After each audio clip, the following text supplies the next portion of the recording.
Assalamualaikum warahmatullahi wabarakatuh. Salam sejahtera. Saudara-saudari rakyat Malaysia yang saya kasihi, apa khabar semua?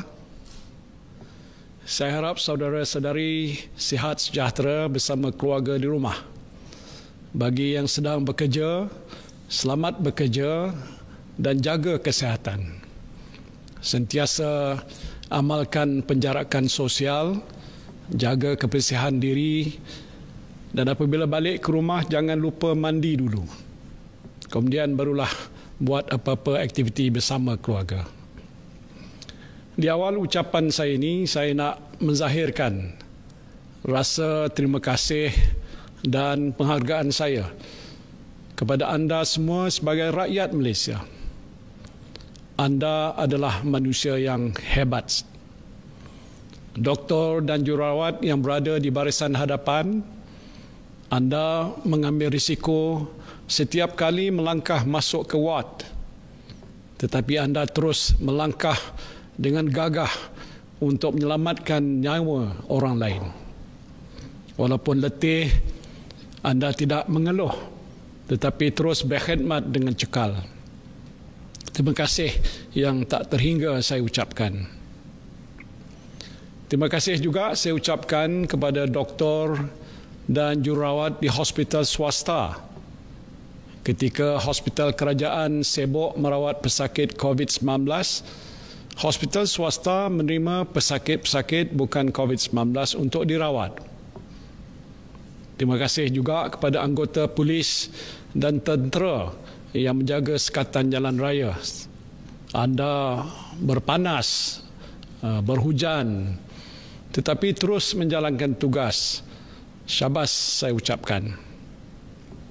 Juga kepada anggota immigration, Angkatan Pertahanan Awam, Bomba, Rela, pihak berkuasa tempatan dan lain-lain agensi yang turut membantu. Saya juga ucapkan terima kasih. Terima kasih juga kepada insan-insan yang bermurah hati membungkus makanan untuk dihantar pada para petugas di barisan hadapan. Mereka buat secara percuma tanpa mengharapkan apa-apa balasan. Anda juga adalah insan yang hebat sekali. Begitu juga kepada anda yang bekerja menghantar makanan, sama ada Grab Food, Food Panda ataupun lain-lain. Anda mengambil risiko. Orang lain duduk di rumah, anda keluar rumah untuk pastikan orang lain boleh makan. Jadi anda melakukan suatu pekerjaan yang cukup mulia. Pesan saya, jagalah kesihatan, jagalah keselamatan. Jangan bawa motor laju-laju. Anda jugalah insan yang hebat. Pendek kata, kita ibarat sebuah keluarga yang besar. Kita saling bantu-membantu ketika zaman susah. Kita jaga keluarga kita. Kita jaga jiran kita. Kita jaga masyarakat kita. Baik kita di kampung, di kawasan perumahan, di kondominium, di rumah flat, kita jaga kita. Kita jaga kita. Inilah nilai sebenar persaudaraan rakyat Malaysia tanpa mengira bangsa. Saudara-saudari yang saya kasihi, berdasarkan situasi terkini, pelaksanaan Perintah Kawalan Pergerakan telah dapat membantu para petugas kesihatan kita mengawal penularan COVID-19 ke satu tahap yang agak stabil. Menurut unjuran yang dibuat oleh Kementerian Kesihatan Malaysia, PKP yang dilaksanakan dalam tempoh hampir sebulan yang lalu telah sedikit sebanyak mengurangkan kebolehjangkitan dan penularan COVID-19. Dengan usaha-usaha yang telah dibuat, kes-kes positif COVID-19 adalah terkawal pada kadar 7%.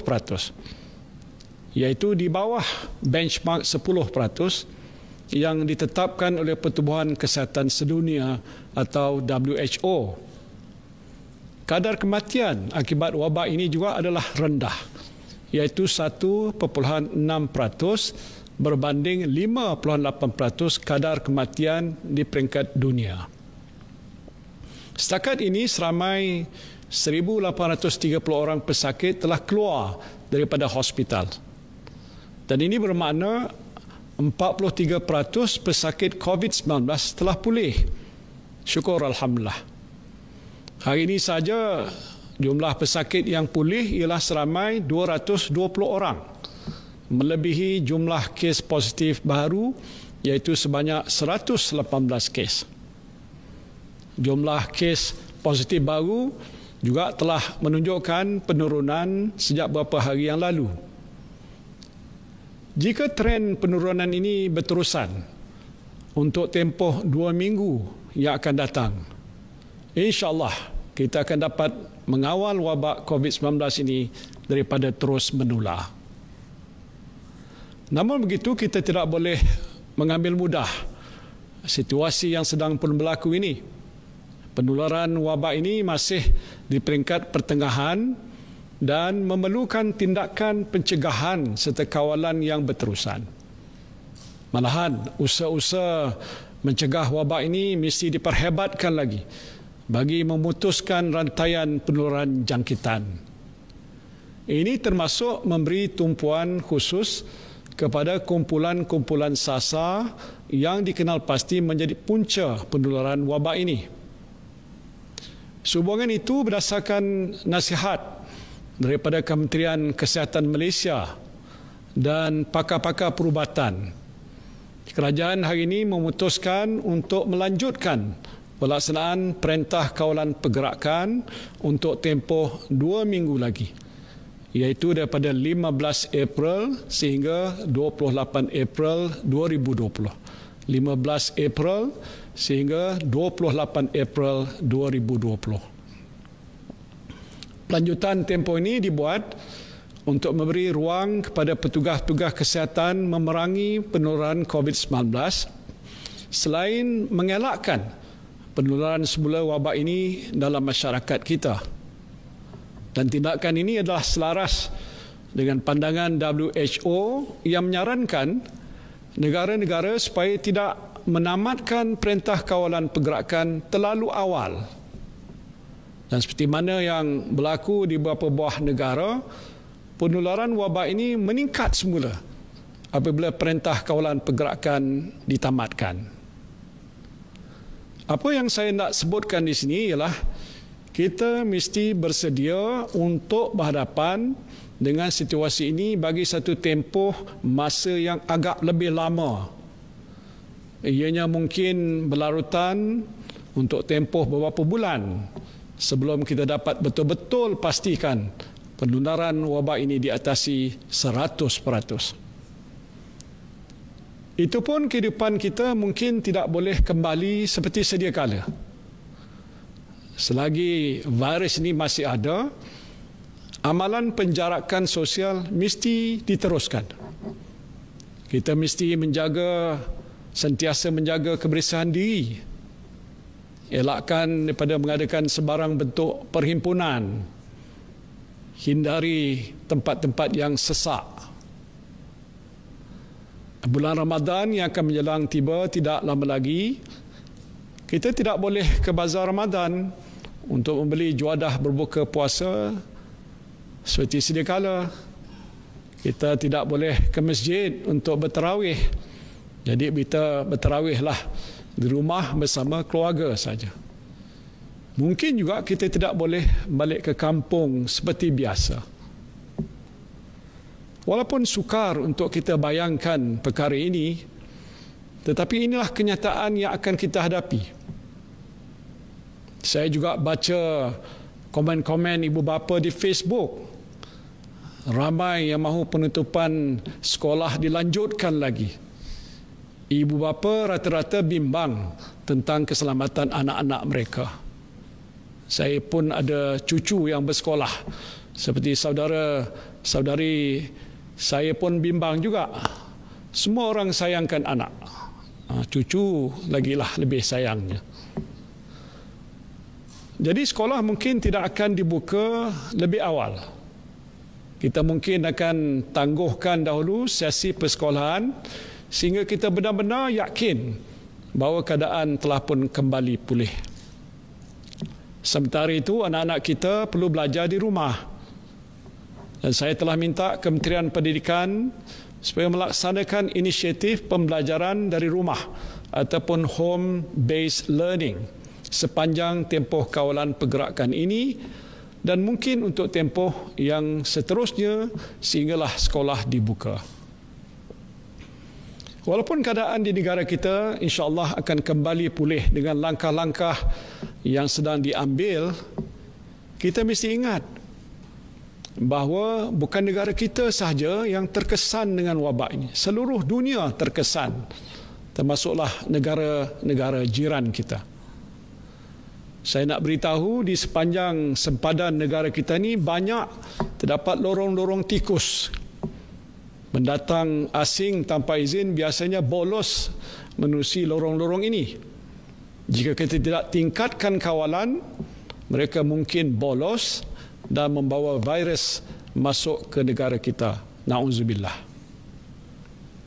Jadi saya telah arahkan Ketua Polis Negara, Panglima Angkatan Tentera, Ketua Pengarah Agensi Penguatkuasaan Maritim Malaysia, Immigration, Rela dan lain-lain agensi yang berkaitan supaya perketatkan kawalan di sepanjang sempadan negara kita. Ringkasnya saudara-saudara, kehidupan kita untuk bulan-bulan ataupun tahun yang mendatang ini tidak akan kembali seperti biasa. Kita akan menjalani kehidupan dengan the new normal atau kebiasaan baru, new normal. Apa yang biasa kita buat dahulu, tak boleh kita buat sekarang ini lagi. Contohnya mudah, berjabat tangan ataupun bersalam. Kalau dahulu kita berjabat tangan bila berjumpa adalah satu perkara yang biasa dibuat. Kalau tak dibuat, ianya dianggap janggal ataupun tak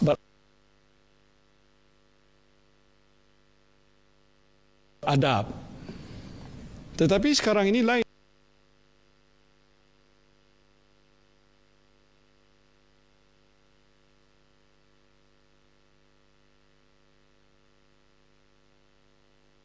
Sebagai tanda hormat. Jadi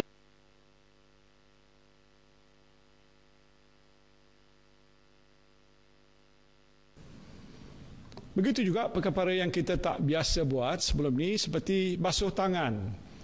Sekarang dan untuk masa yang akan datang kita mesti biasakan membasuh tangan dengan lebih kerap lagi. Gunakan sabun ataupun hand sanitizer dan sebagainya. Juga memakai face mask. Banyak lagi contoh-contoh lain yang tak perlu saya sebutkan kerana saya fikir saudara-saudari faham maksud kebiasaan baru yang mesti kita amalkan dalam menjalani kehidupan seharian untuk tempoh yang mendatang. Saudara-saudari yang saya kasihi sekalian, saya faham bahawa ekonomi negara kita terjejas kerana sekatan-sekatan yang dibuat terhadap aktiviti perusahaan, perkilangan dan perniagaan sepanjang tempoh PKP berkuat kuasa. Dan untuk itu kerajaan bersetuju supaya beberapa sektor ekonomi yang terpilih saja akan dibuka semula secara berperingkat-peringkat dengan garis panduan penjagaan kesihatan dan kawalan pergerakan yang ketat. Sebuah jawatankuasa khas Kabinet yang dipengerusikan bersama oleh Menteri Kanan, Perdagangan Antarabangsa dan Industri dan Menteri Kanan Pertahanan diwujudkan untuk meneliti senarai sektor-sektor ekonomi yang terpilih untuk dibuka secara berperingkat. Saya ingin tegaskan bahawa pembukaan beberapa sektor yang terhad ini bukan bermaksud kita melonggarkan perintah kawalan pergerakan. Perintah ini masih berkuat kuasa dan semua arahan yang dikeluarkan oleh pihak berkuasa mestilah dipatuhi. Jika terdapat pengusaha, kilang ataupun syarikat yang melanggar peraturan, kerajaan akan menarik balik kebenaran yang diberikan. Senarai sektor ini akan diumumkan oleh kerajaan dalam masa yang terdekat ini. Saudara-saudari yang saya kasihi sekalian, sebagai Perdana Menteri, saya bertanggungjawab menjaga keselamatan nyawa saudara dan juga saudari. Setiap nyawa adalah berharga, baik bayi, orang muda, orang dewasa ataupun warga emas, semuanya bernilai. Kehilangan satu nyawa kerana virus ini bukan bererti kehilangan pada suami, isteri, anak-anak atau keluarga terdekat sahaja, tetapi juga satu kehilangan besar buat negara. Kerana itu marilah kita bersama-sama menjaga kesihatan diri kita, keluarga kita dan orang-orang di sekeliling kita dengan mematuhi perintah kawalan pergerakan. Let me remind you that the war on COVID-19 is not yet over. The fight is still on. We are doing well so far. We just uplift your spirit and continue to fight. If we persevere, insyaAllah we will win. Saya bertuah kerana anda semua adalah insan yang berdisiplin dan patuh kepada undang-undang. Tahap pematuhan PKP di negara kita adalah tinggi dan ini menunjukkan saudara-saudari semua faham akan kepentingan menjaga kesihatan dan keselamatan diri. Teruskanlah sikap yang terpuji ini. Teruslah berusaha, berdoa dan bertawakal. InsyaAllah kita akan berjaya mengharungi ujian ini bersama-sama. Kepada Allah jualah kita berserah. Terima kasih. Wabillahi taufiq wal hidayah. Wassalamualaikum warahmatullahi wabarakatuh.